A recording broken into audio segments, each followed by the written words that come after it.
Moto Academy podcast, episode 141. And I actually know that this time. Ooh. Dave Drakes, I actually know that this time. We're here. We're back in the studio. I've got some, you can't see it, Dave. Or are you facing me or the other direction? I'm facing you. Or like I'm facing like, yeah. Wait, you can't see me? No, and I can see you. I'm saying in your FaceTime. Are you seeing my face or are you seeing the opposite direction? Oh, I'm seeing your face. So behind me, I've got some Easter eggs. We've got the check for the Moto Academy Supercross, which this this coming weekend or is it next weekend? This weekend, I think. It is this weekend. Yeah. So this weekend, a couple things, Dave. One, I'm doubling the amount that we're paying in Moto Academy dollars for every single class. So instead of $150 to win, it's $300, which is going to be really cool. What? So that's what people can use for signing up for classes, for training, for coming to ride the Supercross track. So we're doubling the payout for that. And then which never happens. Number one, does not happen in the industry. Like you very rarely do you see double payouts for things that aren't like just pro races. And also from AJ Catanzaro, he must really love you guys because dude's doubling up. I mean, I'm telling you what, I haven't gotten a Christmas present in like 10 years, but you guys get double contingency, double payout. So whatever, you know, whatever. And you guys get to go home with the big checks, which I think is the coolest part personally. That's so rad. But yeah. And then Dave, what I'm doing is I'm also going to, I kind of put a bounty on my head. We're doing time qualifying in the pro class and anybody that can beat my time in time qualifying gets $250 cash. So just putting a little anybody. So like if 10 people beat me, I pay out 10 different people $250. So let's hope that doesn't happen. Question. Oh yeah, you better pray. But so give me this inside skinny. Are you going to be pushing for that lap time? Are you going to be like actively going all out AJ Cat style? Or are you going to just pull it back a little bit? Yeah. So yes, because you know me, I don't want to. I mean, I'm pretty generous with my money, actually, but I don't want to pay out $250 to more people than I need to. And it's fun little bragging rights, too. Now, notice how I didn't do this for the race. I did it for time qualifying. Now, because I don't think anybody will beat my time in time qualifying. Now, if you drop the gate and race for 8 laps, your boy's going to get a little tired. But 1 lap, I think I should be able to do it. And I just sent Robbie a text today. And here's some changes that he's making for next week. He's going to do, I told him to make the whoops bigger on the main track. So that way everybody has to deal with learning slightly bigger whoops than what they were for last race, which I think that will be fun. He's changing the table to table. So it's a little bit more jumpable. Even for the pro guys, it was too big to where, Dave, I had to jump it and land on top, which was kind of lame. Yeah. So yeah, if I have to jump and land on top, not a good sign. I want like a couple of B class guys maybe to be able to jump it. I used to be able to jump it back in the day on a Super Mini, you know, so I want it to be a little bit more doable. So he's going to redo the face on that, make it jumpable. And then the pro section is getting a complete facelift. So I asked him to do 6 3-footers. So that way we could have a proper rhythm section going into the pro section. And then after the 90-degree right, we had some whoops, but I told him that those need to be way longer. So he's going to push back the berm after those whoops so there can be a proper set built there. And I told him to make them way, way bigger. So pro guys going this weekend, whoopsie daisy. But we're going to, if you were a little intimidated by the whoops that we had last time, these ones are going to be way bigger and way longer. Sorry. So, and by the way, come find me on race day. I will help you. I can teach anybody how to do whoops. There'll be a short enough set where you could still get away with them, and they'll be small enough to where you can still hit them with moto suspension. It won't be easy, but it will be doable. It's not like they will be unsafe. Yeah. So that's this weekend. Cool. I'm excited for that. Yeah, I'm looking forward to it, man. It's gonna be cool. And the cool part that you mentioned is you're the guy that builds this stuff or helps build, and the one person whose series it is there to literally help everybody. That's one of the coolest things. Is I can't think of a time where I've ever ridden, besides like Rocky with Tony, right? And going someplace and being like, hey, I'm struggling. Who here can help me? Could you imagine doing that? Like go to Loretta's and just being like, oh, I'm having a hard time. Be like, suck it up and figure it out. 50cc PW kid, you know? Like that's so valuable. The fact that you're going to be there to be able to support not only the pro guys, but everybody. That is such an advantage. And if you're going there Saturday, please make sure you use that advantage because it's huge and it's not offered many other places. No, nowhere. It just creates a Nowhere, really yeah. cool. It creates a really cool vibe all the way around to where, um, I was even hopping over the mic and doing live announcements and just giving tips of, hey, if you're gonna case, make sure we're practicing landing with front tire first. After they groom the track, I would kind of go up there and say, okay, the track's been groomed here, here, and here. Some of you might have experienced you got some arm pump in your first session. Here's what you can do next time. Let's focus on our breathing. Like I would just pop in throughout the day and give cool little tips over the intercom, that was fun too. Yeah, it's going to be a blast. But Dave, let's start this podcast by talking about the woman haters in this on Oh, Instagram. Now, dude, it's wild. I bet you there's a lot of people, and I say that facetiously. There we go. He got it. He figured it out finally. Facetiously, when I say women haters, I'm just kidding. But not kidding, I guess, for some of these people on Instagram. There's probably a lot of people that listen to this podcast that have the opposing viewpoint that I do on this. And I like this. So I want to read some of these comments and I want to just kind of dive in even a little bit more on this topic. So sorry if you guys get bored on this, or sorry if you disagree with me completely. That's okay too.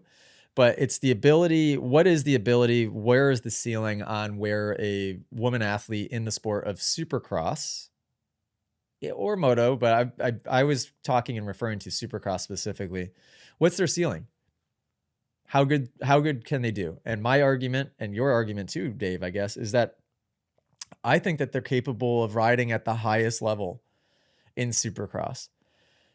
Because there are just so many variables. I mean, we use Vialas in the post I'm looking at right now, where I just clicked in just right before this podcast and started reading through these comments where people are just slandering me. People hate me now. Dude, your comment section, we were talking about it before. It's like, dude, how do you wake up in the morning? I'm just a co-host. And I see this stuff like when we talked about A-kit suspension, we try not to get super techie, right? We try to keep it layman's terms and stuff. But dude, people were just, oh man, it's rough. And then going on to, for the our views on WMX and the ceiling and potential of the new crop of women and what a woman's capable of doing in our sport. Oh my gosh, AJ, how do you live your life with these comments, man? How do you do it? Well, I don't read them typically, but I did happen to open this one up and I started reading through them. And I do want to talk about some of them specifically, but yeah, another trend I'm noticing, at least here on Instagram, I didn't pop this same post open on YouTube or Facebook or TikTok, which maybe, if they're this bad on Instagram, I don't want to see them on TikTok. But the other trend I notice is that still receiving zero backup. Kylie believed in the fact that women could beat the guys at the highest level. Yeah. But she also admitted to the fact that she's never said that publicly because she was afraid of the backlash. Jamie said that she was on the other side. She didn't believe. Yeah. And I think that the majority of the girls would side with, and I don't know, because speak up, they're all too afraid to speak up. I'll be the punching bag all day long for you girls. I don't give a crap. You know why? Because I've got Allie, I've got Millie, I've got more money than I know what to do with. Whoopsie daisy. I operate completely outside of the industry. Just say no dents. Just say no dents. Just a cover all. No dents. Literally no dents. Financially, I mean, I run the show here, ladies and gents. So I can say what I want, and I wish everybody else operated that same way because we all kind of tiptoe around, and I hate it. I hate it. Yeah. And that's why when I read these comments, I don't get mad because at least it is people voicing an opinion one way or the other.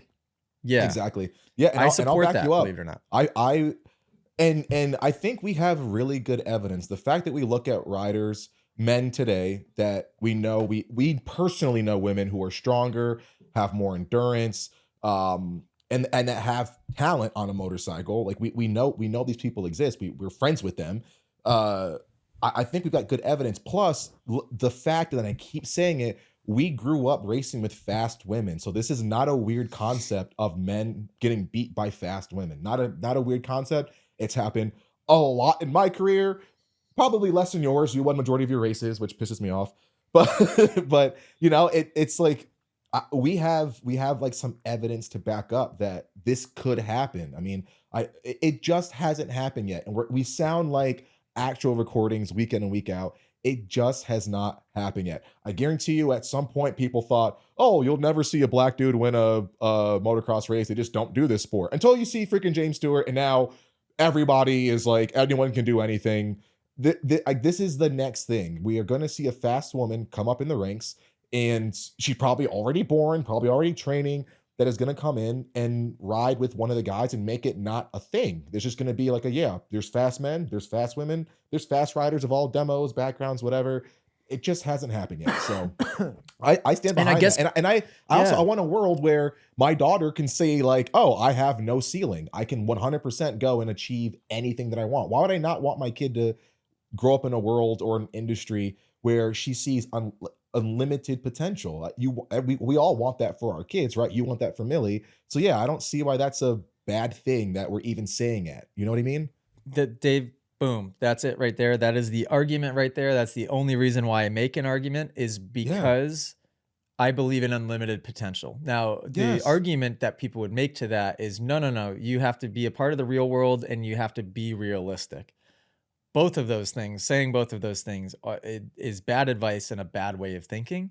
I've Yes. created what I've created by being completely unrealistic Yes. and intentionally and consciously not living and being a part of the real world. I have created my Mm. own reality uh, in every single way.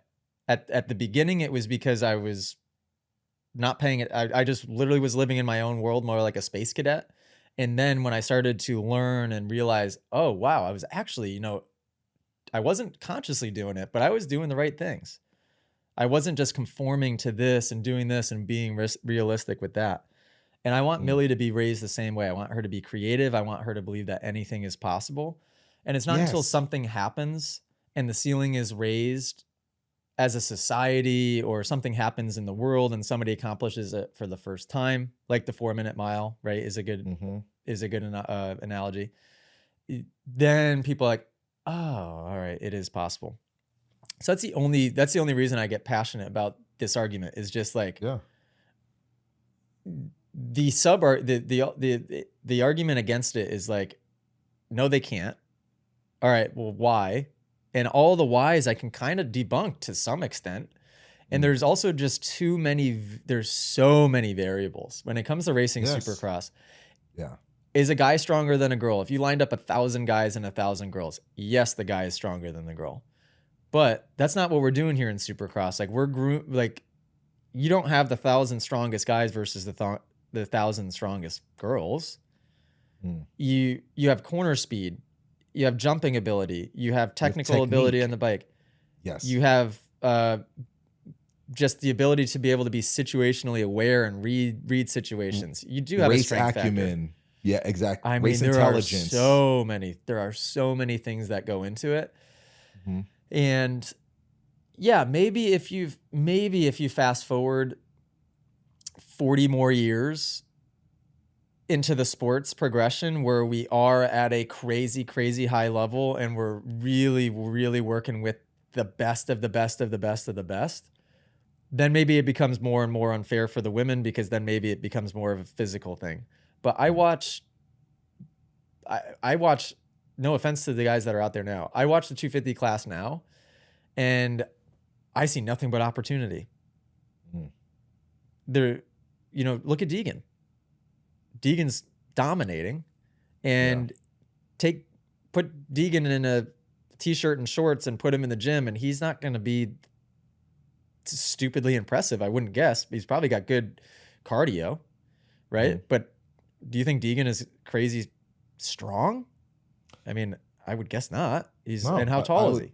Yeah, I would say, yeah, he impressive cardio. I'm sure, like, if you see him at the gym, he's like, "Oh, that guy's really fit. Like, he's really doing a good job." But I'm sure there are guys that aren't professional athletes, that are just they just enjoy the gym, or they enjoy triathlons or whatever, running, whatever it is, that can probably do the same routine as him in the gym. You know what I mean? And that's not saying that Deacon's a slouch, because Deacon, he's serious. And what I'm saying is, it's more to it than just the outright super physical thing. Deegan is fast because, yeah, he's got that figured out. He's got the gym thing figured out, but he's also just an incredibly smart, fast rider mentally. Like it's his mentality, it's his technique, it's his experience, stuff like that, added to the gym stuff. So yeah, there's plenty of guys, I'm sure, that can just go out there and be like, yeah, I outlift Deegan, I can outrun Deegan, I can blah blah blah. But Deegan's got you where it matters on a dirt bike. You know what I mean? And so if you apply that same principle, what you're saying makes sense. You know what I mean? Yeah. And especially watching the WMX series that happened on Fridays, and I wish they were televised, because there's so much action happens. Watching Lachlan Turner hit the uphill triple, for a minute I was like, are they showing like the 250B qualifying? Like, I thought it literally, I couldn't tell that it was a girl. She literally dropped the front, got in a great position, got on the gas before it looked like a star rider was out there. You know what I mean? I'm sure if you watch it, navigate the whole thing, you can kind of oh, okay, I see like some certain areas for opportunity and stuff. But so many times that happens where I'm like, what class is this? Because you can't tell. It just looks like a fast Yamaha. You know they're not even scratching the surface though, and that's the thing, because people will hear you say that and be like, "Oh, well, if you put her in the 250 class, she wouldn't make top 40." Maybe that's right, but they're not even scratching the surface. They've elevated above to where girls have been in the past by a little bit, but they still don't believe in themselves. I mean, what place? Jamie's getting top 5, top 10 at those events, right? She's top 10 best woman in the world, probably close to it. Oh, right? for sure. I definitely put her. And top she 5. straight up, she put her foot down and straight up just said no. We can't compete with the guys. So, yeah, I don't know. I just believe in limitless potential. That's it. Travis Beam said, you can use physicality. Because when I was 14, I bet any amount of money I could outlift Tom or Seth, but I couldn't last more than 3 laps at Tomahawk. It's not all about strength. It's a lot about durability, which men have more of. So by durability, I think he means, endurance. like endurance. But do men have more endurance than women? I mean, I don't think they do. Do they? A good example is, I want to put you and Allie in a F45 circuit. Guarantee you, Allie's crushing you. Yeah, I would say. Yeah, I right. would say. Yeah, Allie's crushing it all day. Yeah, can she lift more than you right now? Probably. I don't know. Allie's like sleeper strong, so I don't know. Yeah, but she is. I guarantee you, you could probably get her, on deadlifts and stuff like that. But you're not lasting as much as Allison Catanzaro. It's not. You know what I mean? Like she's got you on that beat. So yeah. I don't know. I don't know if guys have more endurance. I don't know. If they do, scientists, please comment back on this. Let us know. Apes and Flames said, if that was the case, everyone on the line would be built like Weston Pike. What a dumb take. Reaction time, recovery time, VO2 max, risk assessment. Come on. Okay, so we can break each of those down. Reaction time, is it proven, scientifically proven? Do guys have better reaction time than women? Is that consistent across the board? I don't know. I would guess not. Recovery time? Do men have different recovery time than women? Yeah, maybe. I don't know. Somebody tell me. VO2 max? Do they have a higher ceiling as far as VO2 max? I don't know. I would guess it's probably insignificant if so. Risk assessment? Do women have different or lesser than risk assessment than men? I would guess that no. Meaning that women, or else they would have all can died. Perceive risks better and then don't take the risk. Is that what he's saying? I don't know. But all of the things he just stated are probably not definitive answers to, which only proves my argument, right? Yeah. Let's see. Mick J3109 said, are you taking medication? Let's see. DJR Motorsports said, please show us the girl, you pencil neck.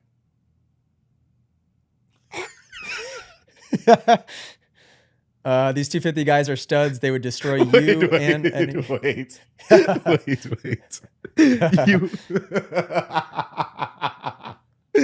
They called you a pencil neck. Yeah, that's the first time I heard that one. That's actually a good one.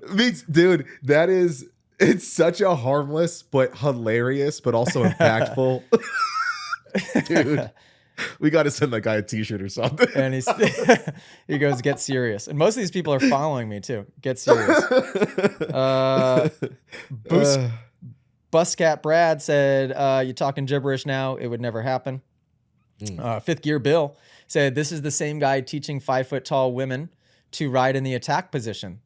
Doesn't understand small frame people at all.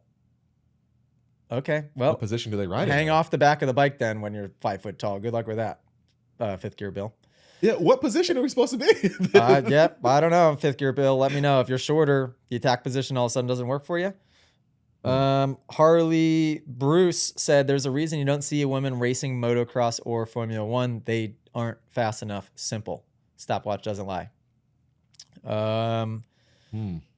Let's see. Travis Beam also commented, said, I hope this is a joke. Oh, this one's good. Endure19119 said, what was the point of this? ... Testosterone is what separates the men from the women, which is what accounts for aggression and drive in top level sports, which that could be a fair argument, right? Testosterone levels in men versus women.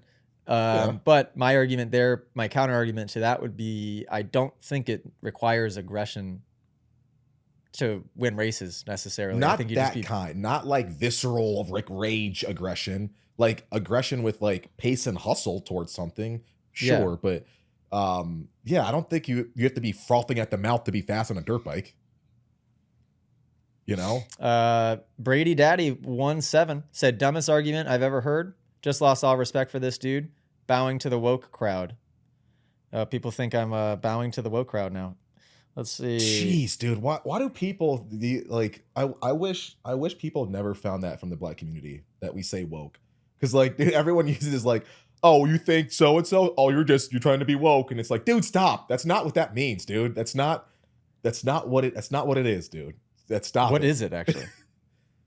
Woke is just it's a term that like that was used to like, oh, not having like the blinders over your eyes anymore, seeing things for what they are, seeing that, oh yeah, maybe, and again, I'm not saying this is my views, I'm just saying as an example, like, oh, okay, maybe the government doesn't really care based off of this data. Maybe all these establishments that are in power, maybe they're not there for the good of the people. Maybe all of these initiatives for green energy, maybe they're just there to mask up blah blah blah. So being woke in that sense, not like showing people, you know, kindness and equalness and equity is not woke. You know what I mean? That's just being a nice person.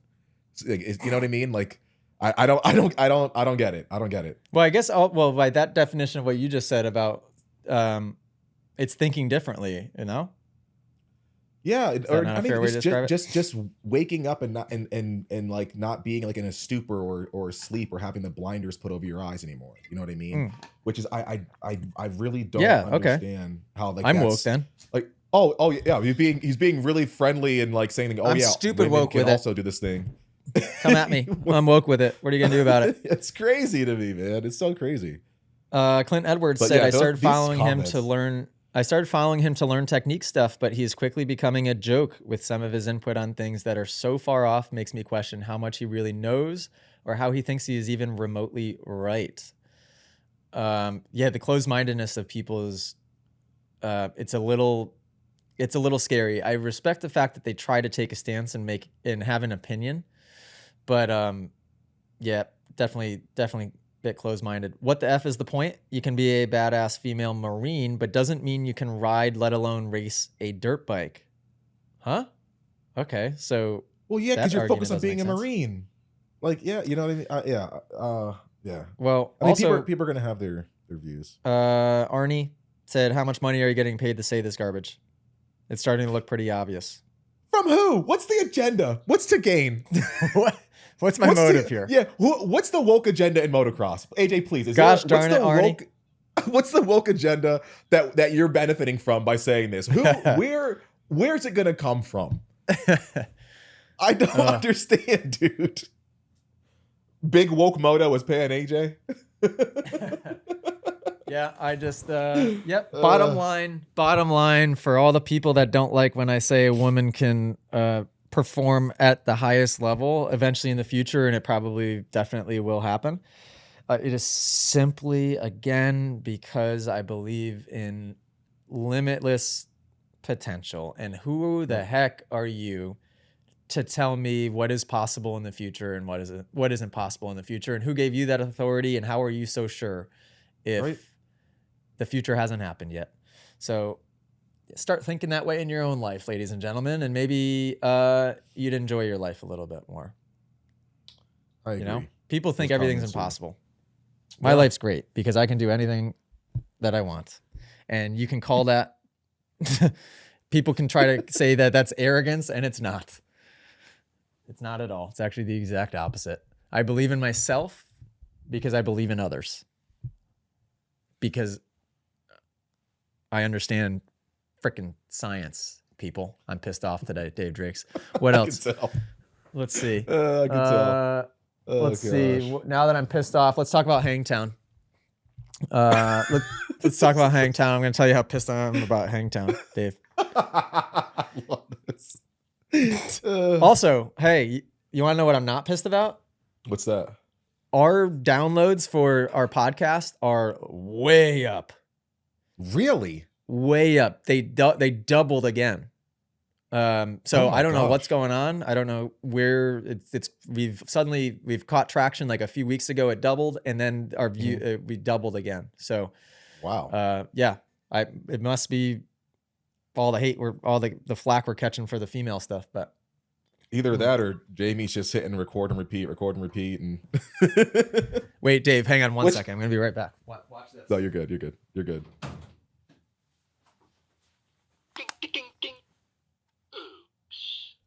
What is that? What? Oops. Oh. It's the oops button. Oops. I'm just gonna leave that right over here just in case I need it, especially today. Dude. Oh my gosh. I do that to my mom sometimes. Oops. Oops. All right, Dave, Hangtown. Yeah, hold on. I wonder over the years how many people we've sent to that one clip of the Silence is Violence. I wonder if like a good 2,000 to 3,000 views are like just me and you. Oh my! I need to rewatch that another time. It's been a year or two since I've watched it. Go on YouTube when you're done listening to this podcast and type in Chris D'Elia "Silence is Violence," and it's the most hilarious little skit I've ever heard. So and you might not think it's funny at all, but Dave Drakes and I think it's the funniest thing in the entire world. It's hilarious. It's hilarious. Hangtown. All right. So what happened at Hangtown? Okay. Here's a couple things that I noticed. You let me know what you thought. Mm-hmm. Yep. Moto 1 450. Track was pretty smooth.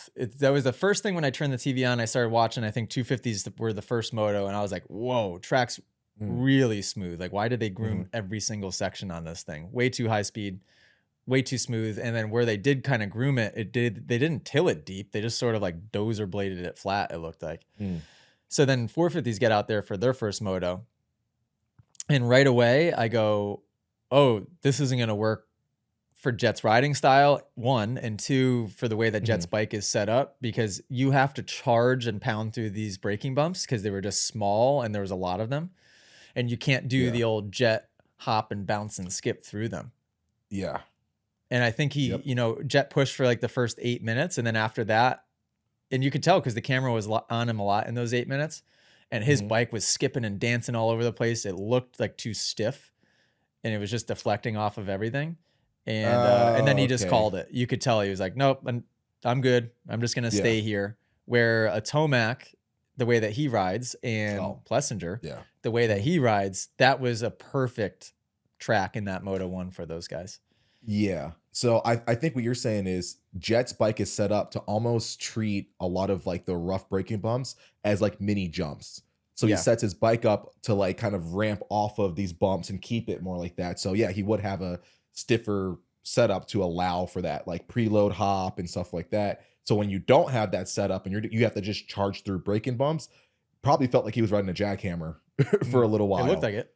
Yeah, yeah, and then when you have that, you're gonna deflect off of bumps, you're not gonna be as plush and absorb a lot more, so I I'm glad you mentioned that because it did look like not every time, because there were some places where I'll just say Jet's bike looks like it's set up amazing when it's the tracks that he likes. So there were instances where I was like, "Oh, that was a what was that twitch?" You know, like he'd come in and have to like kind of readjust and coming into a high speed corner or the section after like that. And I don't know what that was. It looked like a 10 pack. It almost reminded me of 10 Commandments where you like hop over the first one, then you're kind of tripling, then quad, up the Look hill. cool. It looked super cool. Like sections like that, I was like, oh, he's having to like kind of adjust a little bit. Not crazy, and you had to really watch it. But going back to the track layout, this is probably one of the only pro tracks that I've seen where I was like, the number one, all the outsides look like so much fun. And Mm. like I want to get out there and like ride the track. Normally, you will never hear me say, oh, that looks like fun. I want to ride Mount Morris after a pro national. But, like, watching how Tomac and Deegan, and I'll even throw AP in there, maybe even Masterpool, the way they were railing those outsides, I was like, "Man, that track looks like it's a good time right now." And I never say that. So, from a fan perspective, I dug it. From a pro racer perspective, you may feel differently, that it's not the proper way to prep a track. I thought it was pretty sick. I was watching it like, man, I'd probably do that like AP until like, I had that thought and I was like, probably not. But it looked awesome and it looked super cool the way that they lay out the track like that. And now let me ask you this. Do you wish and do you think more pros wish that the tracks were prepped like that, where it may not be as rough in the traditional sense, but still allows for guys to be able to race a little bit harder maybe and have some parity in the class like we saw this past weekend in Moto 1? I don't know. I think it'd be a little bit torn. I would guess that most riders, usually riders that are at a higher level, agree that slower speeds equals more safety. Where this Mm, weekend it was less rough, at least in Moto ones, right? Where it just, yeah. I was watching and thinking to myself, they're going too fast. Like some of those Mm, downhills, they were bombing them, and I don't know. I don't even like watching that because I just picture something going a little wrong, and next thing those they're going to be cartwheeling going 70 miles an hour. I just don't. mm, I don't think it is fun to watch because I'm nervous for mhm, them, and I know for a fact that that's not fun for me as a racer. There's probably some guys that like that.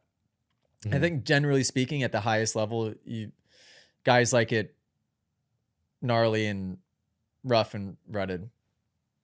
I mean, at least, mm, yeah, at least I do. And mm, for the sole purpose of the fact that it just slows everybody down. And yeah, even Moto 2, you saw that uh-huh, difference. Moto yeah, 2, every section looked quite a bit different. mhm, Speeds were slower. Um, and I thought it was way more fun to watch. Guys got separated a little bit more, mhm, which I guess maybe you could argue that makes it less fun to watch. But I like when it creates a separation because then it leads to a little bit more creativity. Whereas in mm, Moto 1, it's just who's got the cojones to just rail the outsides Deegan style and hold on to this thing. yeah, And Moto 2, it becomes a little bit more about, okay, you got to start to be strategic and think about what you're doing a little bit more. Which, mm, speaking of Deegan, he's just going to beat those guys no matter what type of track we're working with. Like, yeah, speaking of limitless potential and believing that anything is possible, I talked about this months and months ago. Jet has that, and Deegan's got that. mhm, There's even at the pro level, I know that so many of us, it's easy to look at the top riders and to put them on a pedestal and think that they're mhm, invincible and they're not human. But they're all human, right? So they all have their basically their slumps of confidence at times, or they sometimes their belief in themselves can be a little bit shaky. yeah, Right now, you see the competition versus Deegan, and it's like they don't stand a chance. Not just speed and talent alone, but I think that they've written themselves off for the fact that they're like self-sabotaging. They're yeah. DNFing motos, and Deegan's just like, thanks, I'll take this. Yeah, it's almost like, I noticed his posture and demeanor after the races. So, like, yeah, it was hot as crap, right? That was a big topic for the day. But, like, even coming off, like, he was just so mentally like, "Yeah, it sucks. It sucks for everybody. What are we gonna do about it?" And, like, he just had, like, this confidence of, like, I'm just gonna have to work hard and I'm gonna come out on top. That's how I feel about myself. And just I think seeing somebody that, asked him if he was tired. I couldn't hear what the question was, but I saw his face and he goes, "Come on, come on, oh come yeah, on." Did you hear what the yeah, question was for him to yeah. say that? I know I don't, but like I saw Oh, them pouring water on him like right after he got off the bike, and he's yep. like, "No, I'm good, I'm good." You know, and kind of walks and goes, sits down, and I'm like, that right there. Even if inside he's like, "I'm burning," oh my gosh, the fact that you're like, "No, you can handle this, you got it," and to show Yeah. that, like that is, I don't know if dude, I have a poker face. I don't know if I have that kind of poker face. I get off the bike and be like, "Oh my god, please, I'm burning. Take my boots off," you know, like, please call Allie. She's my emergency contact, please. It's like And I that don't. stuff's important because your brain doesn't just communicate to the body, the body communicates back. So if you come Yeah, off and you're slouching and you have that posture, or you're just over dramatizing how you're feeling, your mind's gonna yeah, be like, "Oh yeah, yep, I'm freaking out. I'm too hot. I'm toast." So yeah. you can kind of almost fake it till you make it sometimes in that sense. Like Deegan's got the full Oh on yeah, belief, but he also has the fake it till you make it when he needs to kind of yeah. over exaggerate that self belief to get himself right back into that. He's got that too. Yeah, his No, old man you're does. absolutely right. His old man knows what he's doing, right? Like Yeah. they were raised the right way in that sense. hmm They No, believe. for sure. And like thinking back on like my like racing, and I think you might agree also. I feel like you had like confidence because you were constantly like you were fast. You know, there was a group of fast kids that we grew up racing with. You were one of them, probably in the upper 1% of the 1%, right? And I feel like if a lot of us had that confidence in that data of, oh, I'm gonna do well at this race because I've done well at these races before, just like this one, I'm coming on top. You know, you start to build that confidence based off of what happened historically. And I almost wish that like my dad coaching, you know, I mean, you know my dad. I wish we emphasize more on like the confidence building part, even off the motorcycle, because I feel like it would translate to the motorcycle stuff. Like just off the motorcycle, maybe like words of encouragement or stuff, and or just like other things where I'm sure my dad's not the only one. Like moto dads aren't big on, you know, words of affirmation unless you're winning. But you know, just like I think back on certain things where I'm like, man, it would be really cool to like. I think I would have gone much farther and had much more success and all of this stuff if I did have that foundation that would help me build the confidence to know that you can believe in yourself. If you believe in yourself, you're not going to let yourself down because you're confident. You've got, you know, even when I did win races, I never felt like, oh my gosh, I'm going to win this thing. When I was out front, B class, A class, I was still like, oh my gosh, I'm going to throw it away. Yeah, It's only right. a matter, it's only a matter of time before I throw it away. Don't throw it away. Don't mess up. Instead of being like, oh, dude, I've got this. I should have been pumped. But I got off the track after like, I remember winning my first like 250B mod race. Dude, I had screamers in my class. And like my first thought coming off was like I wanted to collapse. I just wanted it to be over. I want the day to be done instead of actually enjoying like, dude, you just beat a bunch of freaking fast badass kids with a bike that probably should not be running. You know what I mean? It's so old. Like you just did an amazing thing, but I wanted it to be over. I was so freaked out and I felt like a fish out of water, you know what I mean? So like I that confidence that Brian's able to instill in his kids, especially in Hayden, that is, man, that is worth its weight in gold. I'd rather have that than a factory bike any day, man, because that it goes so Oh, far. yeah, it does. It does because the belief operates outside of external circumstances. Like you don't have to Yes, rely on the situation to give you confidence. Confidence yes, almost isn't even a good word for it. You have the belief aside belief. from what's happening externally. You Yes, there's nothing externally that can even shake that belief system because um I'm reading a freaking fantastic book right now. John Kabat-Zinn, I think that's how you mhm, say it. Wherever you go, there you are, which I'm pretty sure it's probably one of the books behind me. I just got another mhm, book by him, and it's called Meditation is Not What You Think. Was reading on the flight last yesterday. I read it before I went to bed last night, and what it just talks about. It talks a lot about non-judging and not judging certain situations and circumstances and placing value on things that don't You don't have to judge it. You don't have to place value on it. So for me as a racer, I grew up placing my value on the result. Mhm. Luckily, when I was little, all I did was win. So it did instill kind of like a false sense of confidence in myself. But as soon as I stopped winning, even just a little bit, my reality was rocked. Like I Mm. couldn't, and I was trying to like place blame and figure out the answers to what's going on. Because all of my value, all of my everything was based on that external, the result, Mhm. right? Where true belief has nothing to do with results at all. I'm telling you right now, guys, pause this, go on Amazon, order, this is what it's called. Meditation is Not What You Think by John Kabat-Zinn. Dave, you should order it as well.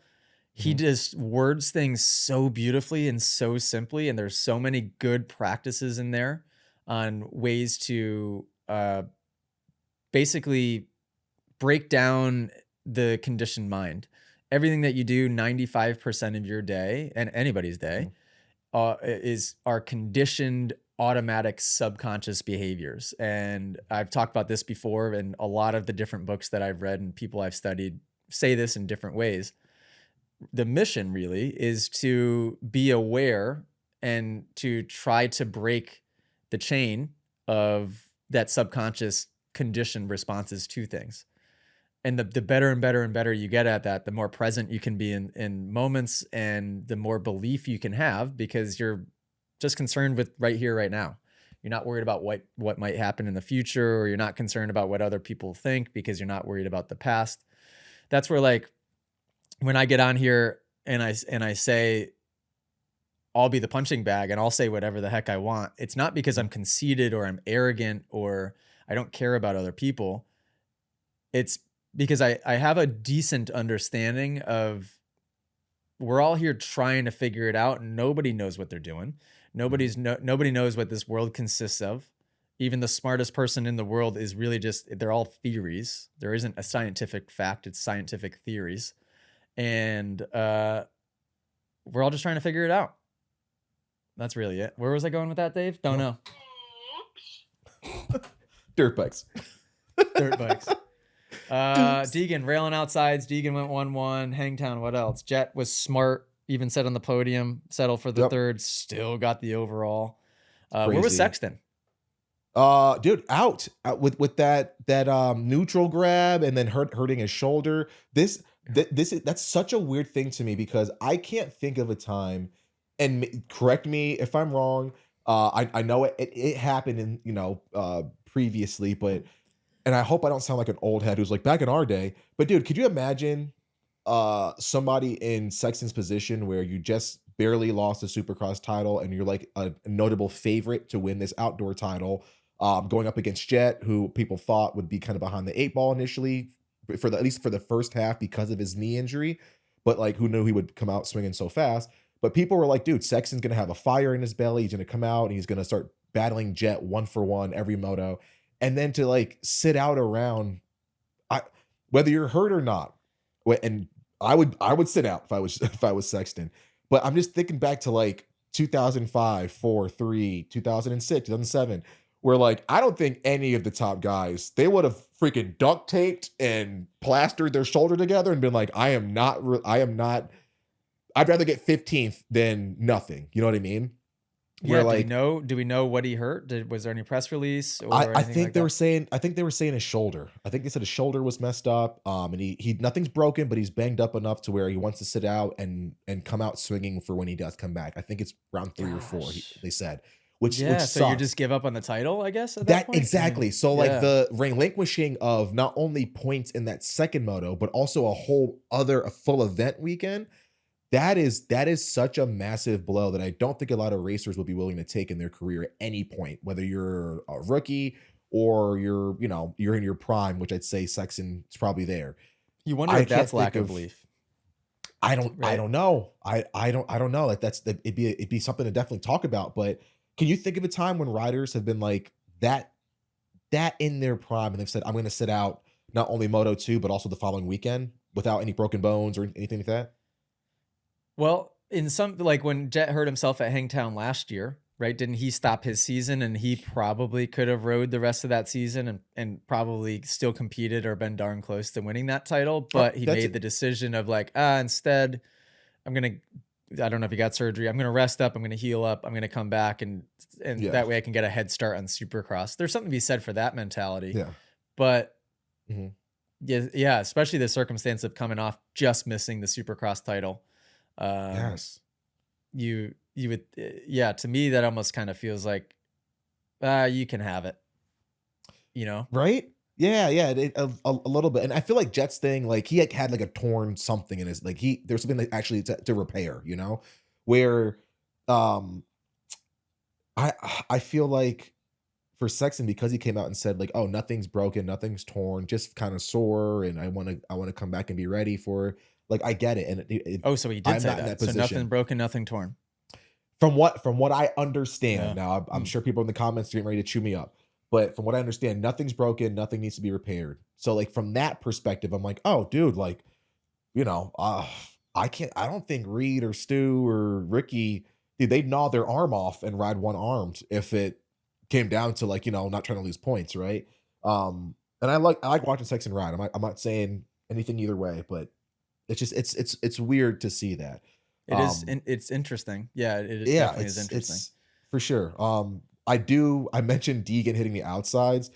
AJ, I have not seen somebody pass so many people on the outside in quite a while, and I don't know if it's just Deegan style mixed with, like, the bark of the Yamaha, but watching him just rail outsides, especially that the first jump that you hit after the start, so you hit that really long sweeping left, That hit looked that fun. sweeping right. That looked fun, but I also love that he was like, "I'm gonna go completely outside and almost absorb that little first lip, ride the top, and then just wheelie it all the way down." That line in itself, I'm like, "Man, that is such a cool line to see." Just watching him just almost like fighting the bike to like not drift, and it reminded me of us in go-karts, but he's Mm. doing that on the meanest bike, on meanest 250 probably built, and he was just racing with just this confidence and this aggression and the way he carried momentum throughout the track. I was so excited to see that, man. I was on the edge of my seat like, "What's he gonna do now?" That was super sick. I wanna record that, you know? And Yeah, he didn't Tomac, really make kinda the many same thing, man. mistakes. Really. Like Really, he's really, really didn't. not really. He's pretty darn calculated at the moment. And yeah, speaking of belief, I mean, he just I think he has the belief that he can pass these guys at will, so he takes his time a little bit throughout the race. I Yeah.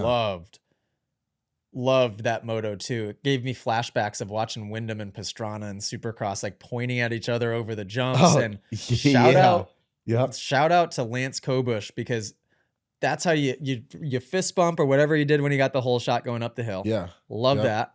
And then I wonder, are him and Deegan friends? Because that was hilarious. Then Deegan, and I wouldn't have thought that Deegan saw the fist bump when Kobush did it when he got the whole shot. But when Yeah. Deegan passed him, he does the same thing and waves at him as he goes by. Kobush then makes a hard charge to try to get back next to him, and then they're pointing and looking at each other. I Yeah. love stuff like that. I wish more guys took themselves less seriously and were willing to do that. Because I hate, Yeah. dude, I hate when there's been so many times in the past at the pro level where Mhm. you're in a sick battle with somebody and you guys like whip or scrub side by side as you're in your battle, and you look Uh-huh. over. Man, there's been plenty of times where I've like pointed at the guy or I look over and Yeah. he's just dead staring straight. And it's like, loosen up, man. Have Let's some have some fun. Like, fun. Yeah. humor me here. Give Yeah. me something. And Dude, yeah, as a if fan, that was me I and you, I'd love be that like, stuff. "This is the most disrespectful whip he's ever thrown. This is this is so disrespectful." Just MX versus ATV, just taunt. Oh, dude, I would pack it up and be like, "I'm going home. He's pissing me off." The amount of times I've thrown the taunt out there. Oh, but it was great. I love, even if it just lasted for 4 corners. I loved that. I also Yeah. loved Yeah. how Kobush went for it. It wasn't like get the whole shot and no, let these guys go by. I mean, he definitely dropped the Yeah. anchor after a few laps because he was probably Uh-huh. exhausted, but Yeah. he hung in there awesome for like at least Yeah. the first 2, 3 laps. That was Yeah. cool. That was pretty I cool. love seeing that, and I'm glad you liken that to Pastrana Wyndham because nobody talks about that stuff anymore.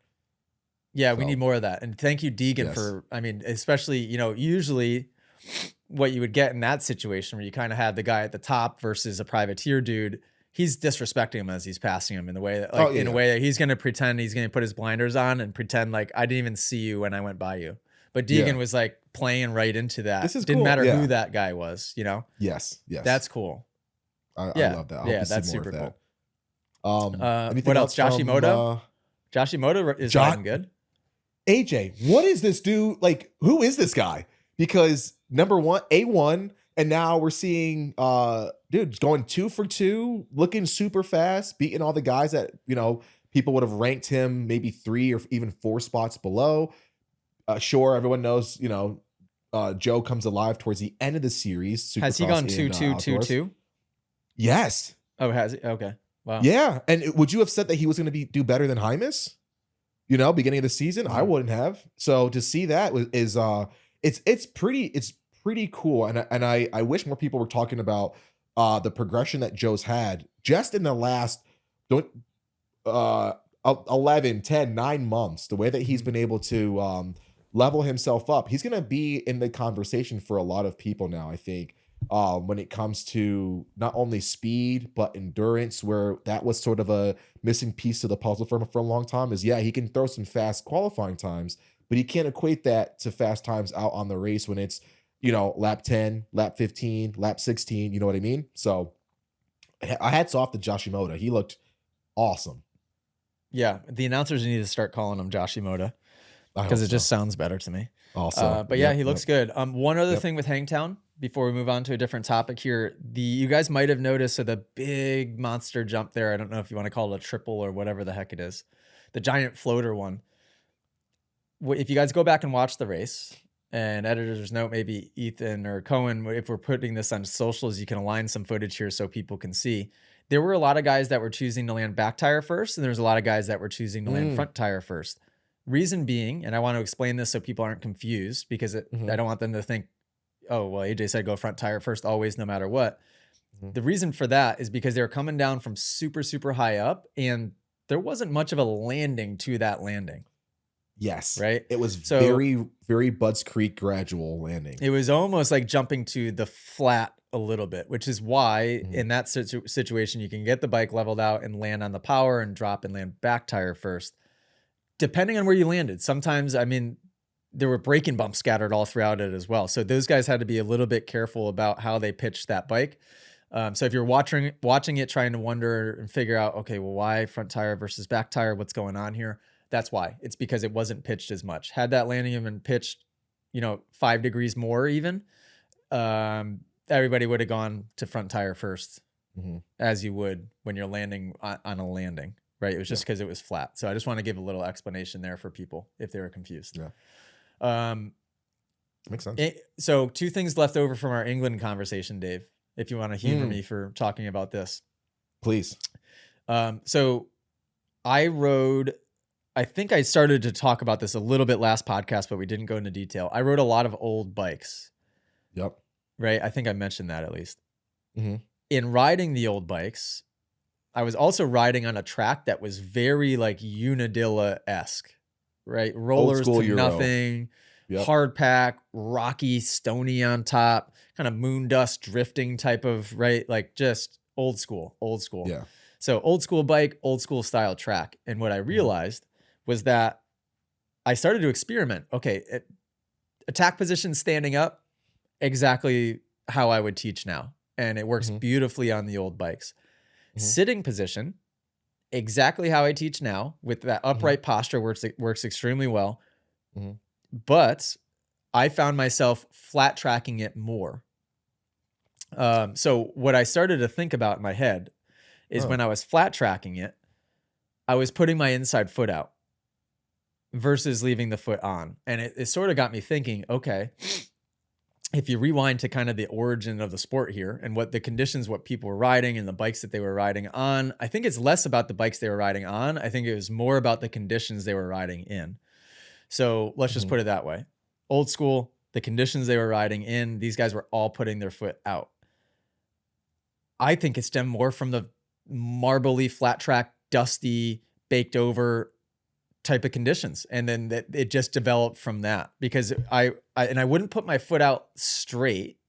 Mhm. I would bend at the knee and just hover it off the foot peg a little bit. And it just gave me a little more leeway to lean the bike underneath me.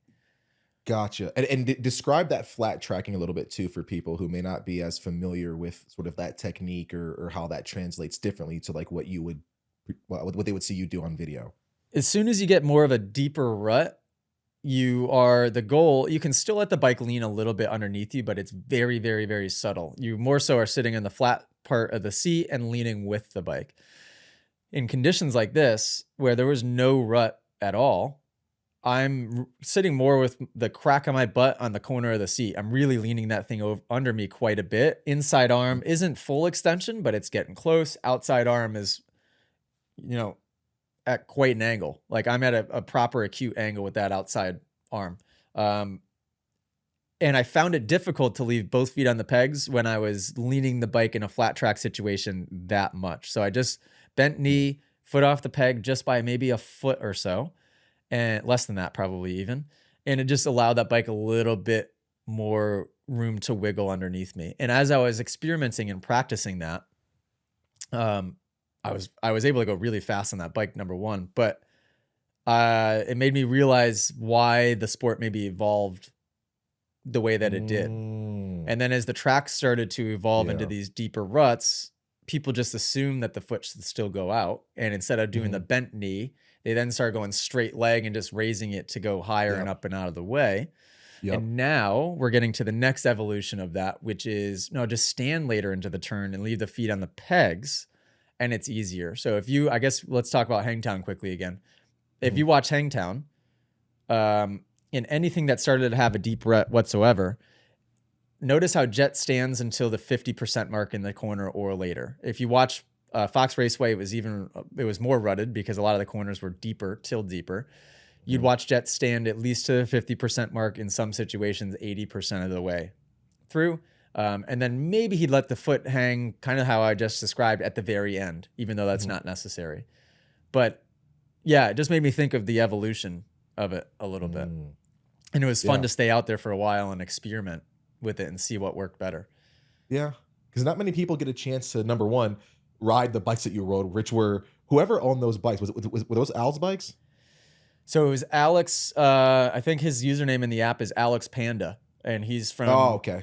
He's from the. Do you recognize that username in the app? It used to be Alex Allen. He changed it to Alex Panda inside of the app. So He's got an attack position from straight on. Picture him on a Honda as his profile pic. You'd know it if you saw him. Shout out.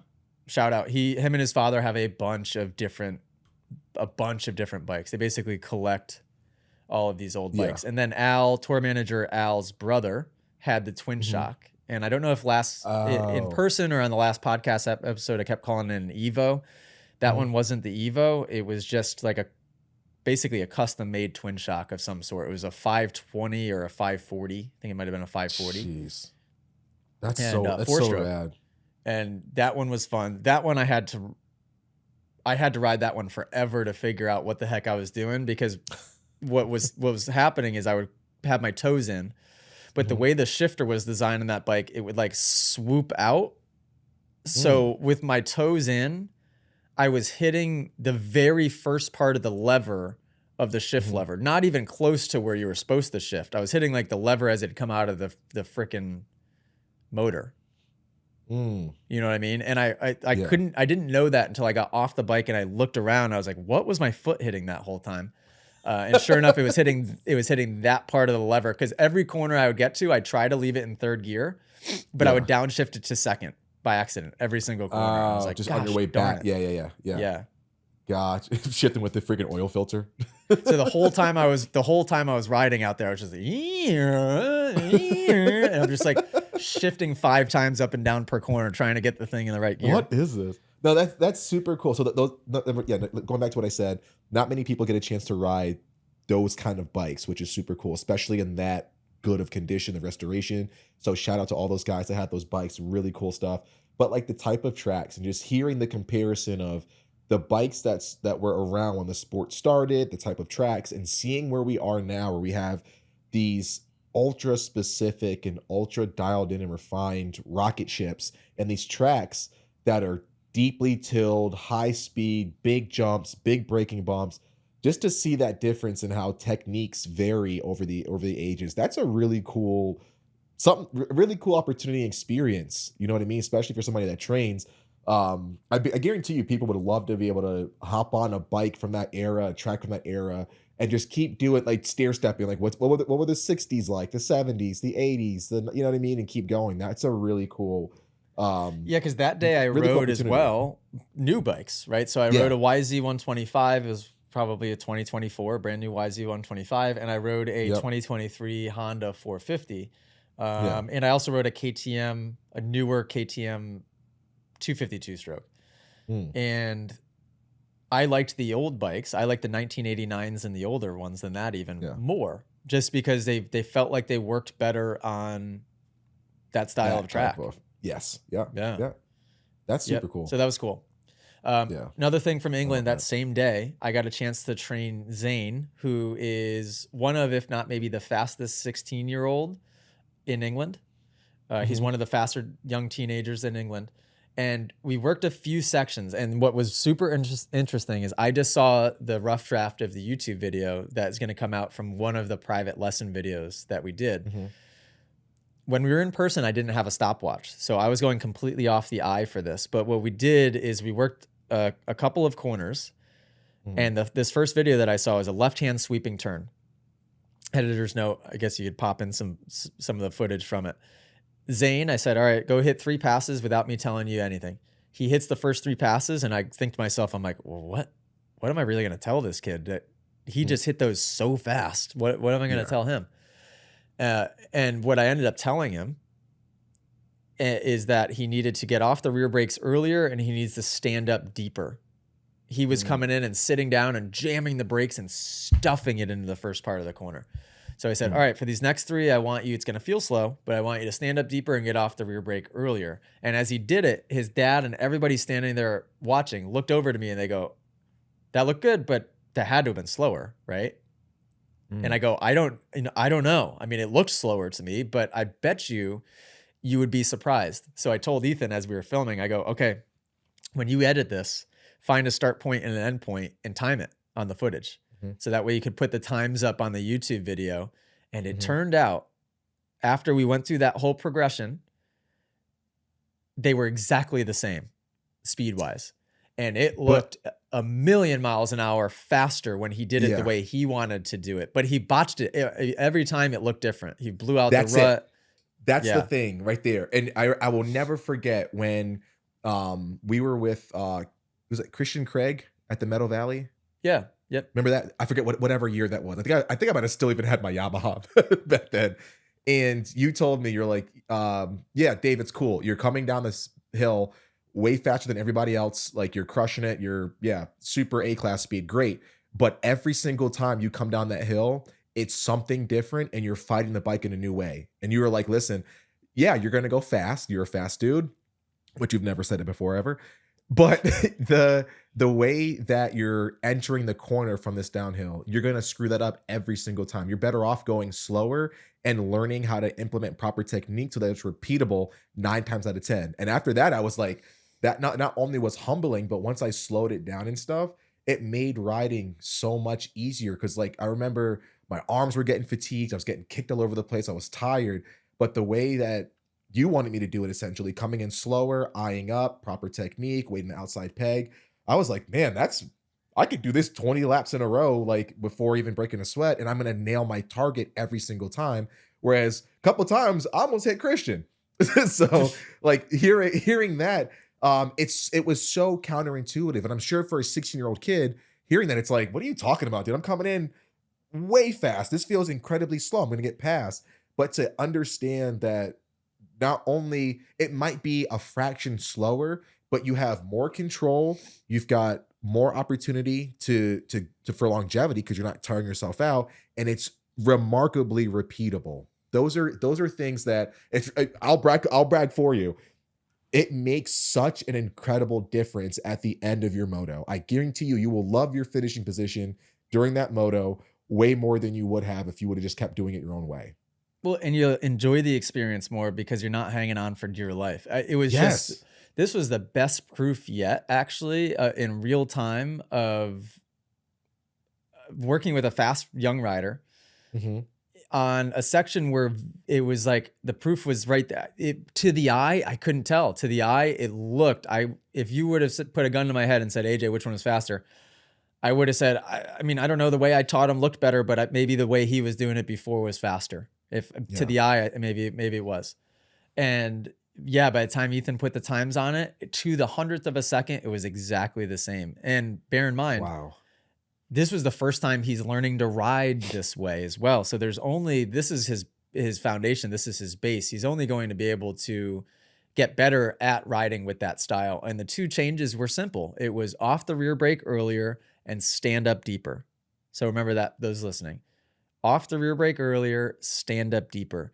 And the advice that I gave him and his dad is I said, get a stopwatch and figure out these little segments that you can time, not to try and go faster. That's not what timing it's for. Time it so that it gives you peace of mind and knowing that you're not going way slower riding this way. Because to the dad watching, it's going to look really slow. And I used to always have these arguments with my dad too. We would show up, he'd watch me ride, and then he'd watch other people at Rocky Hill and be like, those guys are going faster than you. I'm like, Dad, no, they're not. Watch. And Yeah. it's just because I was smooth.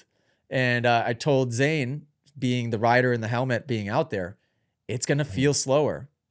It's going to feel way slower. So it tricks you, especially when you're in race mode. It is real easy to fall back into that habit of overriding. Yes. Yep. And you get tired quicker. It's more dangerous. It's less fun.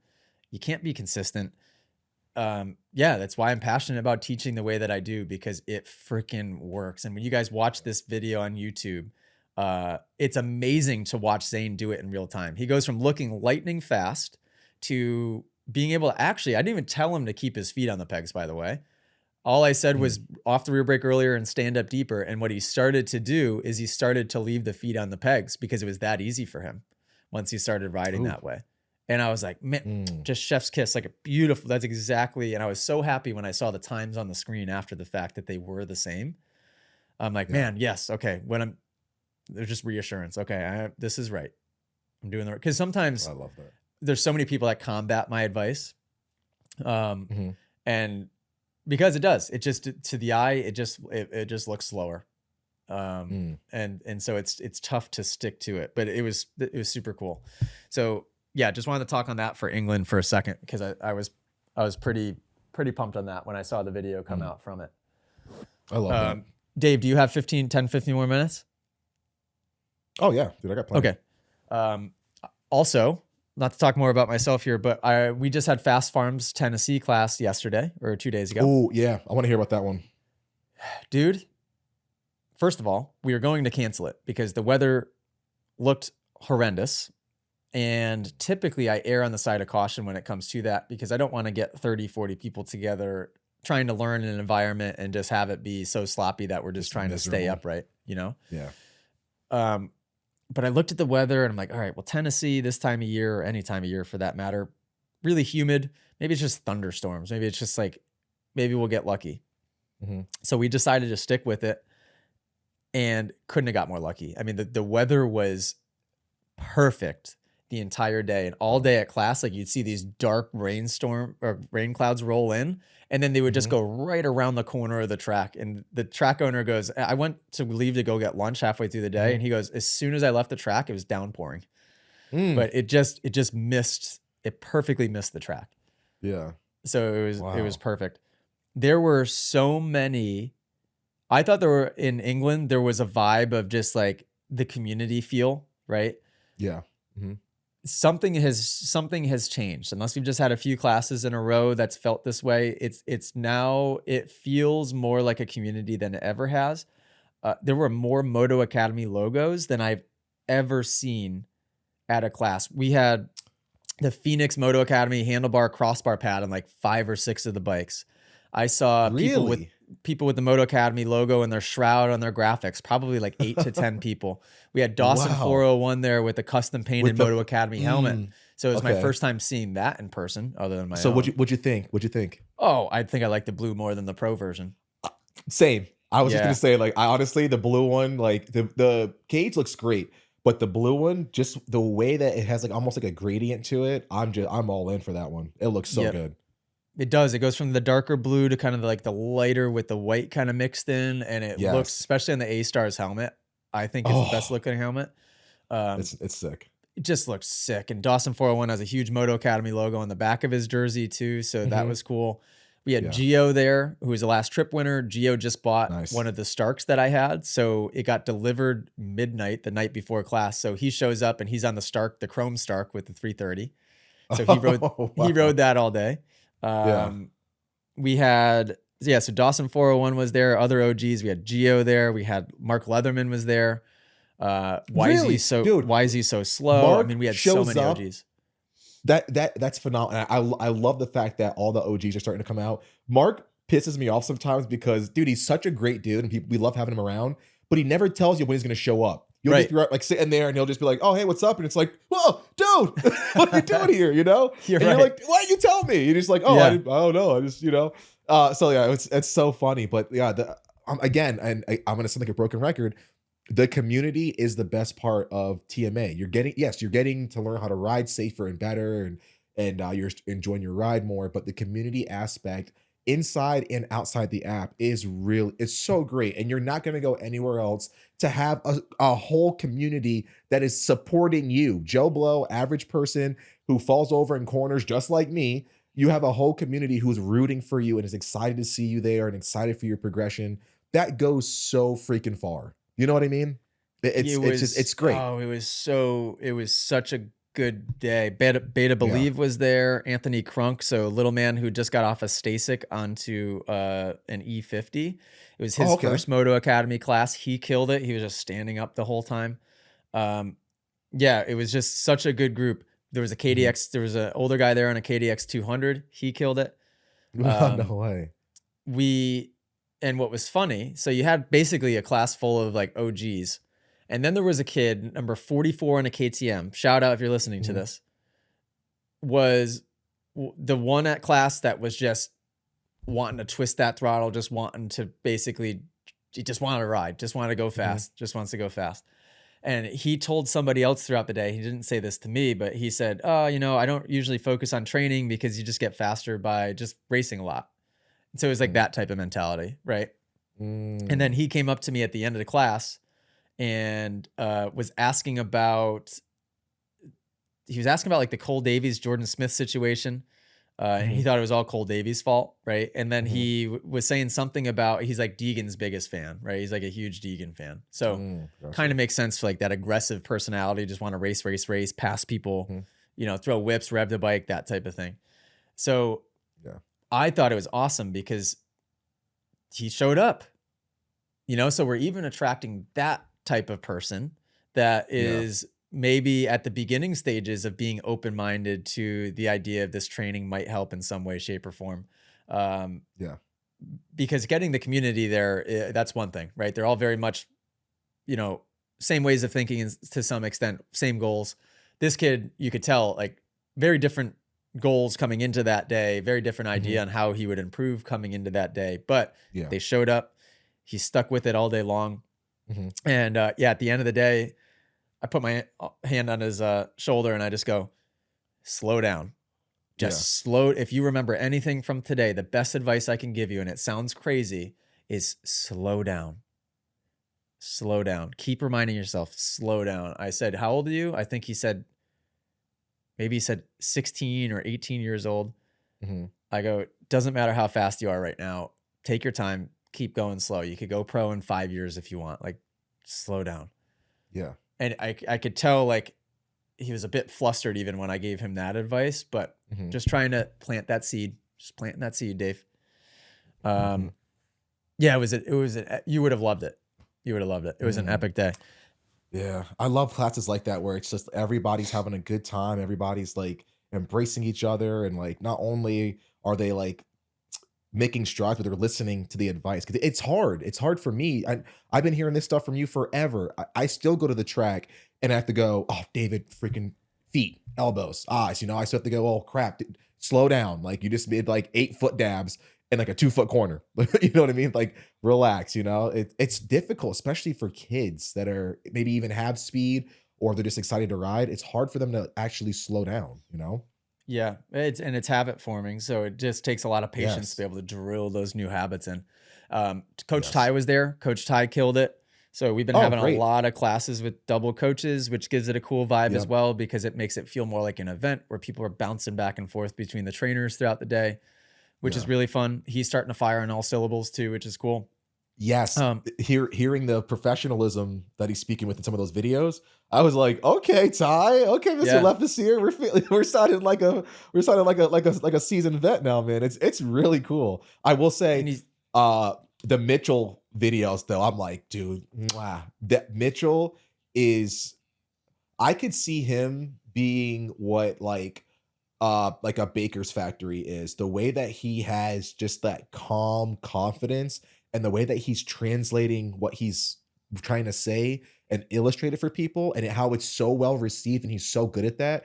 Man, Mitchell has it's just next level, man. Ty, I'm fully on board and Ty's crushing it. He's gonna continue to keep growing. Mitchell is something scary good, man.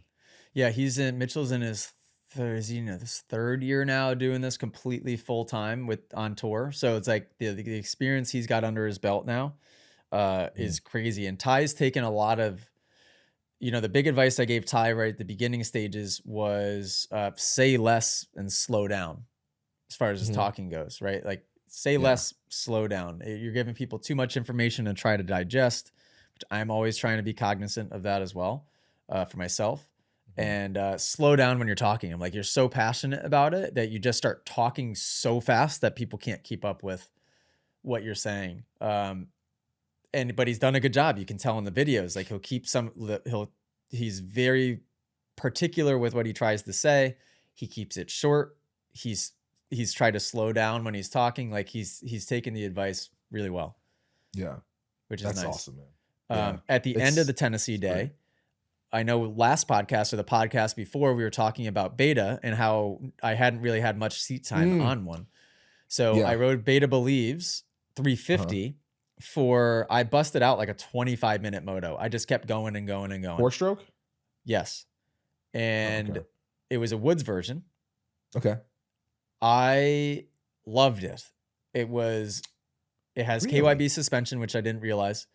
It Mhm, was extremely plush. Now, it being the woods version, it was not a bike that you would want to case a jump or overshoot a jump necessarily. mm, But if you mhm. downsided everything perfect, this bike on the bumps was so nice. I mean, it was like Oh, riding wow. a couch. It was incredibly slow, Mhm. which I kind of liked because it was a super rideable bike. Yes. And the way I've been doing my motos lately, I did this in England, I did this in fast farms, especially with bikes I'm unfamiliar on. I get out there and I start super, super slow, and then I just tempo my way into a pace. Mhm, And this was a short track. I probably started by running. We'll see when the GoPro footage comes out. I had a mhm, chest mount on.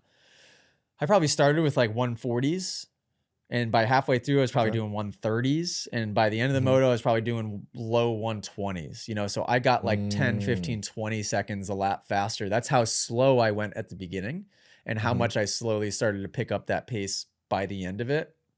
Yeah. Um, I loved that bike though. The biggest thing I didn't like about the beta is that right where your knees grip when you sit down, so towards the front Mhm. part of like basically where the radiators fan out, it Mm. gets really raw, it gets really wide really quick. It feels like the old Ah, Yamaha chassis, but even wider, if you can picture gotcha. that. Yeah.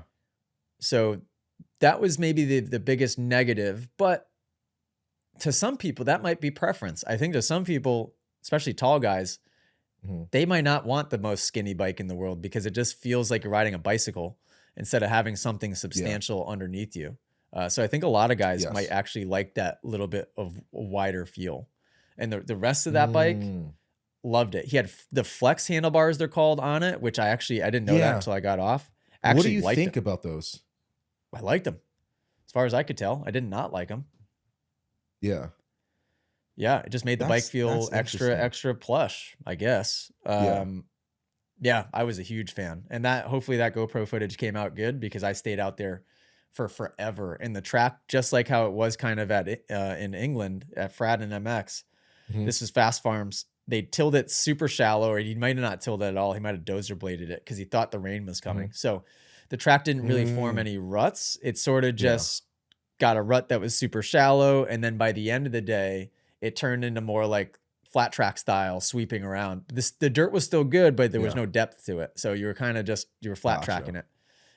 And it was a Gotcha. blast. So I was actually like legit flat tracking. I would come in and get a downshift. And Dave, have you done flat track schools before? I think I did one on minis like a handful of years ago when I was still doing the And maybe you do this in OEM road stuff. stuff. I'm not sure, but when you click down a gear in flat track, Mhm. that's what like swings out the back end, and you can kind of back it in. You know what I'm Little talking bit of that about? yeah, a little bit of that engine brake, yeah. Yep. And it's what helps you back the bike into the corner. I Mhm. started to do that. So I'd come in third gear on the beta, I would downshift to second and Mhm. ton of engine brake all at once. And I would sit down right at the perfect time, and I would back it right in, and then I'd get on the throttle right at the Mm. perfect spot, and you're just able to continue that drift around the corner. What? Yeah, so Yeah, much fun. yeah. I love that. You know what's funny is you mentioned a really mellow, hit power band.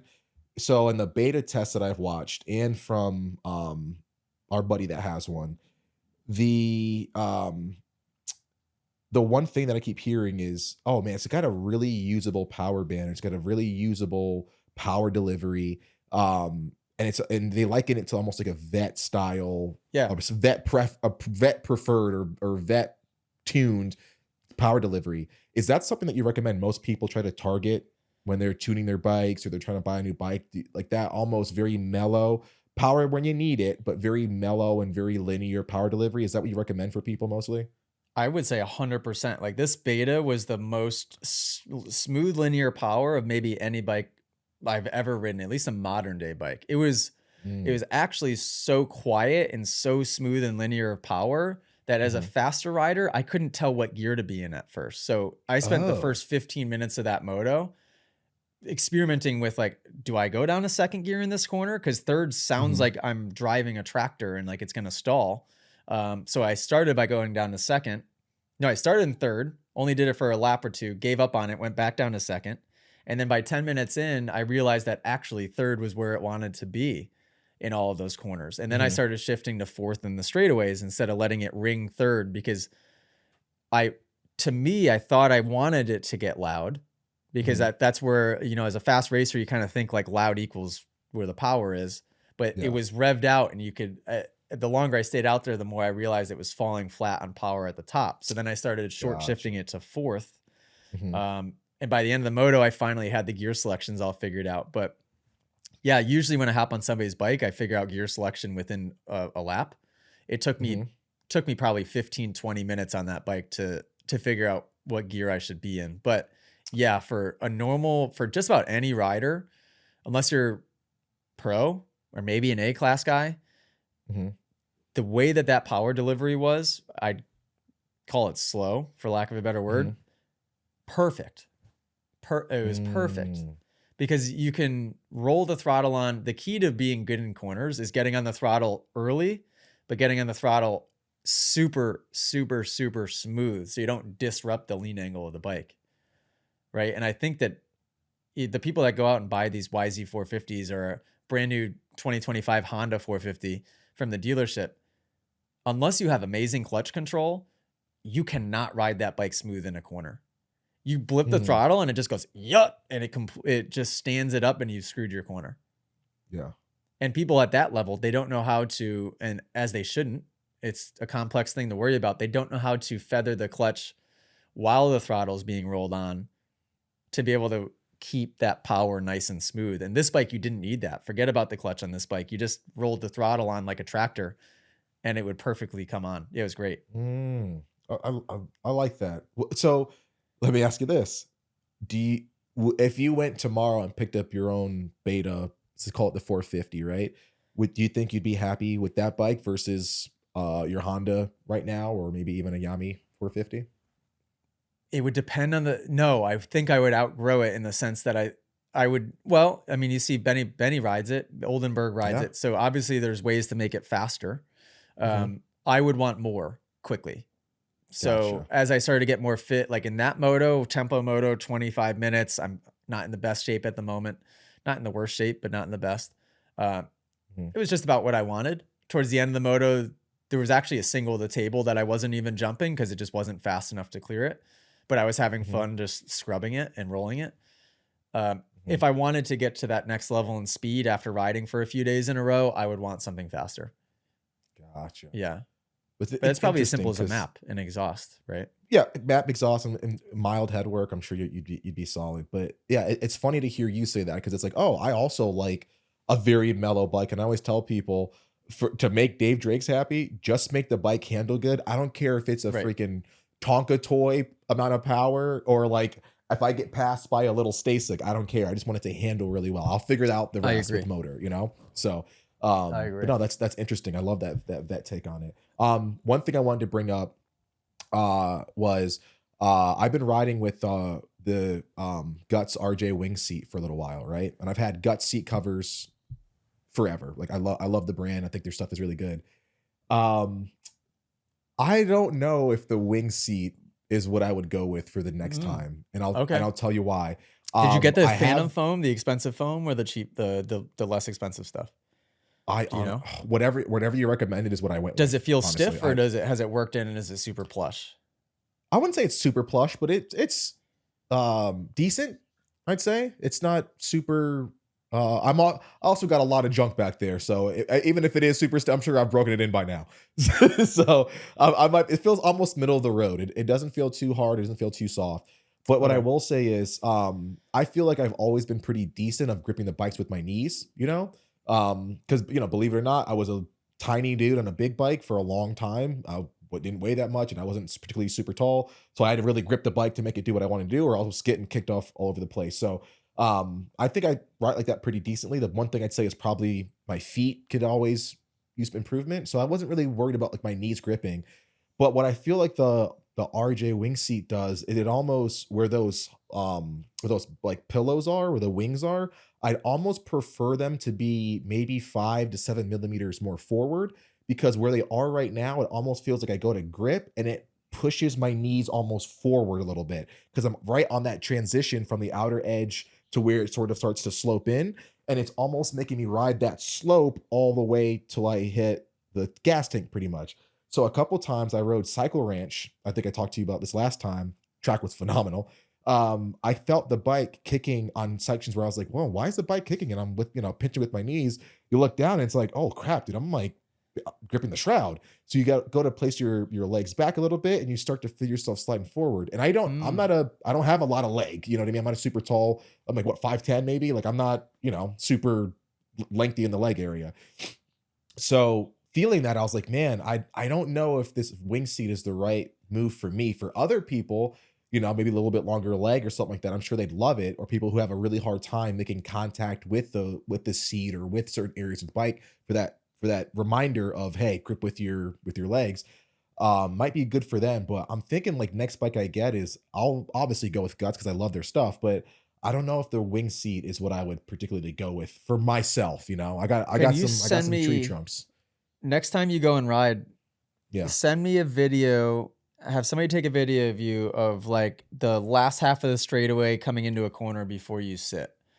yeah. And let me just look to see where your body is from the waist down because Mhm, any bike I've ever hopped on, and this is from my build, so I can only speak for me personally. mhm. Um, when I'm in the correct position, my knees are perfectly centered with that wing. So I'm wondering if Mm. maybe you aren't driving your knees far enough back, but maybe depending on your Could build, be. I feel like I'm not much taller than you, but I probably Yeah. have longer legs than you. Longer legs. Yeah, definitely. Um, I maybe that makes a little bit of difference, but I'd like to just see a video of you coming in to that last half of a corner when you're kind of in like a standing braking position, Yeah, which is when it would affect you the most of like those knees sliding forward. And let me yeah, just double check to make sure it's not something that you're doing wrong. I will also say that's in the Cowie, obviously, right? yeah, the Cowie. The Cowie is the one bike that I haven't really spent any time with the wing seat on. After riding Mm, the Beta, I wouldn't get a wing seat for the Beta because it's already wide enough. Hmm. The Cowie, I haven't experimented with that seat on that bike really. I know for Hmm. sure I love it on the Yamaha. I know for sure I like it on the Husky KTM gas, and I like it on the Honda. Hmm. But I don't know how much time I spent on a Cowie with that seat, if at all. Mm. Yeah, I'd be curious to hear your input. But yeah, I'll definitely keep that in mind. But this is why it would be easier if I just moved back to Connecticut and we could ride at least once or twice a week and figure Yep. it out. Dave, coaching wanted in the app. Send a freaking video in. Hashtag it. I Coaching know. wanted. Yeah, Get your I feedback. gotta figure that out. Toss Manny the We'll camera. get it done. Toss somebody a camera. 5 seconds here, 10 seconds there. Yep. Oh, and by the way, Dave, not only our What's up? podcast downloads have they doubled, but we had the biggest week. I know I said this last podcast or the podcast before. I Mhm. looked at the scorecard from this week. We had the biggest week of subscriber growth that we have since the app launched. And Whoa. I don't know I don't know where it's coming from. And unfortunately, Yeah, like you gotta the track that metric. That'd be great data to have. what sucks is that we can't get the right what's it called when something's on the page where it can track it in the kind of in the back end. Um not Pixar. Is it Pixar? No, Pixel. Jesus. Hmm. We can't get the right pixel in the app to be able to, we can't track it. So we can Mm. track link clicks. So like Yeah. when we post a story link on Instagram stories, right? We can see how many people click to the landing page of the app, but we Yeah. can't see when they get there if they're subscribing or not. So Mm. it's really quite frustrating because when we have a week like this, I always ask the team, like, any theories? Where is this coming from? Because Yeah. we're not running any trip giveaway campaign. We're not doing a bike giveaway right now. This week we weren't even running the women's campaign ended. Mhm. We're focusing on summer camps as far as I know this week. So Yeah. how the heck did that happen? Don't know, but shout out. App is Yeah. absolutely, we've ramped up even to that next level. We could keep the I love numbers that that. we had this week. Mhm. We'll be in a really, really, really good spot. I love Really that. good And spot. shout out to everybody in the community, man. That makes it all possible. Like it's people Yeah. see the interaction, they see what's happening. And I love that, man. We've been It's the having such a community good that's time. grown the business, which is the cool part, right? Like at the beginning, Yeah. it was the YouTube, and we were making all of my money at the beginning was made on YouTube. When I Mhm. first started filming with my iPhone and the private lesson videos, and then I upgraded to the GoPro, and then I upgraded to the Canon G7X or whatever that camera was that you bought, right? Yeah. Yeah. All of that was done with income from YouTube. Because in those years, in like 18, maybe it was 19, 20, 21, I was Mhm. making like, I remember it was like 4,000 a month. Then it was like 8,000. Then it was Mhm. 10,000. Then it was like 12,000. I think I got to the point where the most I was making on YouTube just from AdSense alone was maybe 12 to 13,000 a month. But at that time, Mm. that was game changing. Like that. And Yeah. thankfully I had the right mindset with it. I reinvested all of it. Still Yeah. basically do, right? That's how you grow a business. But Yeah. at that time, I just saw that money and I was like, okay, better cameras. As soon as I could hire a cameraman, I hired cameraman Cam, right? Like as soon as I could do that Mhm. stuff, I was doing it. So the community is what got this thing off the ground. And Mhm. now it's not the YouTube money, because the YouTube money now, even though we get way more views on shorts and we've got way, way more subscribers and we've got, 5 different YouTube channels, I'm pretty Mhm. sure we only make 3,000 or 4,000 a month on YouTube across all of our channels. Mm. Like way, way Yeah. less than what we used to. Mhm. But we now rely obviously heavily on the subscription model and having the passive income, so to speak, of a reoccurring subscription Yeah. is what can help a company grow big time, big time, big time. Yeah. Right. So, and the reason we have that subscription money is because of you guys, and you have my word that it will only always elevate because I Yeah. invest. Like if you were my accountant or CPA and looking at our books, you'd be breaking a sweat if you saw how heavily I always continue to reinvest back in. Yeah.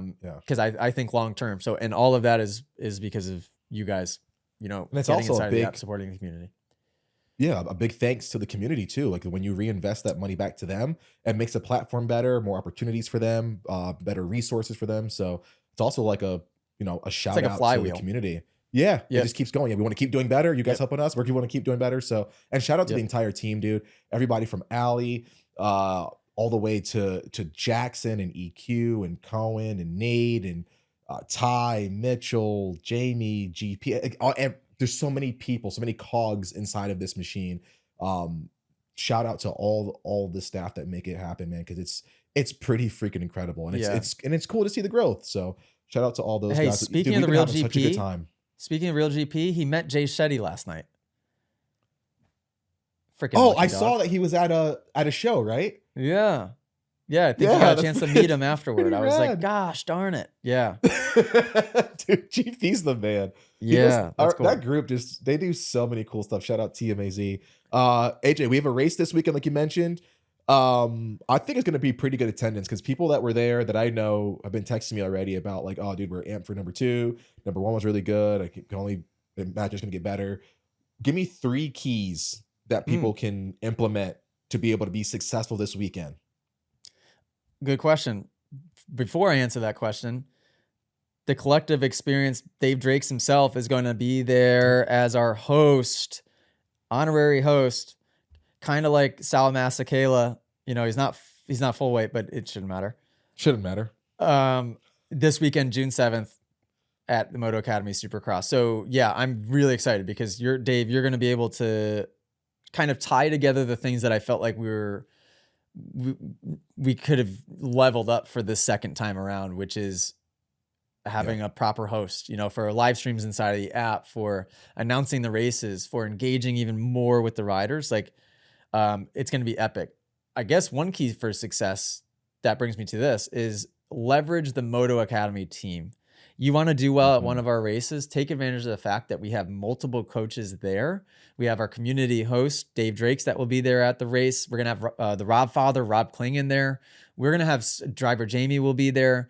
We have so many wise people that are there only to help you. Leverage it. We can't be mind readers. We can't help you if you're, parked way in the back and you keep to yourself. We don't bite, I promise. Come find us, ask us questions. Ask us to go to the line with you if you need some extra help. If you have a little bit of fear on that given day or you're struggling with confidence, ask us. Like, leveraging the Moto Academy coaches and the entire Moto Academy team, easily number 1 key to success when it comes to racing Moto Academy Supercross. Zero question about that. Number 2 key to success is slow down. Slow down. I know I say it at class. I know I say it all the time in videos, but remember, this is habit forming. And if we're trying to form the habits, you cannot break habit and make an excuse for not doing it on race day. In fact, that's the most important time to embrace it. So I know we all want the Moto Academy dollars and those checks up on the podium, but it doesn't matter. It really, in all reality, doesn't matter. What matters is that you stay safe and you just continue to get a little bit better each day. And you can't do that when you override and get hurt. So remind yourself to slow down.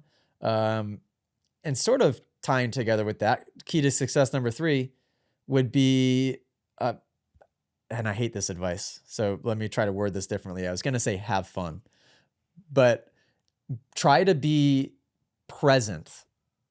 That is the most effective thing you can do on a race day, is instead of being an anxious ball of just, worrying about what's going to happen in 5 minutes or the next hour, enjoy every second of it. Watch others, be happy for how they're doing out on the track, engage with your friends in the community, enjoy what you're eating at the time, enjoy what you're drinking. When you get down to the line, like, enjoy the staging, enjoy packing the gate, live it, be in it. Don't worry about what is potentially about to happen. I know that I've ruined, and Dave, you said that this is kind of the same thing that you struggled with. I spent almost all of my career on dirt bikes, not really being able to enjoy it. Enjoy it. Exactly. Yeah. And that was Yeah, it because was I was a little bit in the very future. I was drawing up all these hypothetical situations in my head that Exactly. Most of them never ended up even happening, right? And I was so stressed Yeah. out that I couldn't eat. I couldn't even get barely water down on race day. Yep. And I just never enjoyed any of it. So yeah, focus on that presence. Read the book I mentioned earlier in this podcast. That will help with that. But there's my 3 keys for the Moto Academy Supercross. Perfect. I'm How's amped to that? see so many people there. I'm excited, and again, this is such an incredible opportunity in so many ways. It's hard to even fathom. So I'm stoked, man, and I hope everybody inside the app can partake in it. And yeah, it's gonna be a good time. It's gonna be a really good Yeah, time. it is. It is. Okay, hour and 43 minutes. We did it. We did it for the 2 people still listening. Ooh, Shout out wow. driver Jamie, and also shout out Arvens.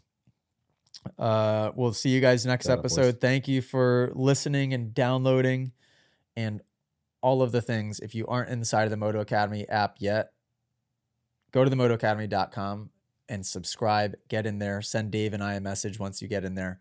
It's the best community in the world. Also, if you want to see us in person and you don't live near New Hampshire to race our Supercross, we're on tour. I've recently hired a tour manager to focus on the expansion of what we're doing.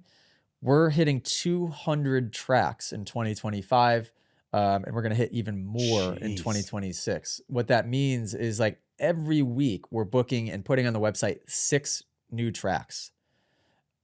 So if you went on the website a week ago and you didn't see a track near you, keep checking back, because chances are we're hitting your local track. I don't care where you live, what state, what country, what continent.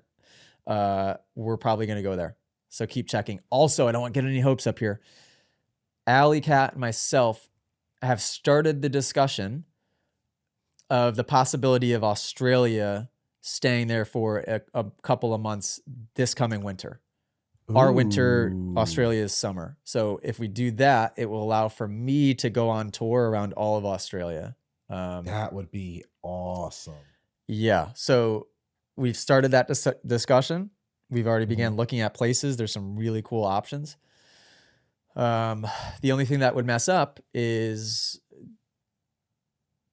well, it's summertime there, so nobody would be riding Supercross probably. And then I'd have to come back. And if I wanted to race Supercross here, I might miss some of the races and or not be able to prepare for it properly. So just trying to figure out what that looks like.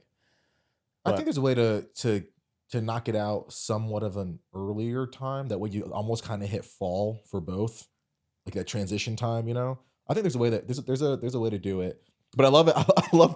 I love the tour being like everywhere but Africa. Then the one place that Dave wants to go, New Zealand. It's like everywhere, every Moto Academy, everywhere but Africa. And the one thing that Dave has been trying to get us to go to for 10 years. Okay. Well, guess what? If we go and if we're living in Australia for a couple months, we're definitely hitting a couple of New Zealand tracks. There's no question. So maybe we can finally do the trip you've been wanting to do and bugging me about for the last 5 years. Can't get this kid to shut up about dirt bikes. That's awesome. But all right. Thanks, Dave. See you in a couple days. Moto Academy podcast. We've done it again. Episode 141. Toodles.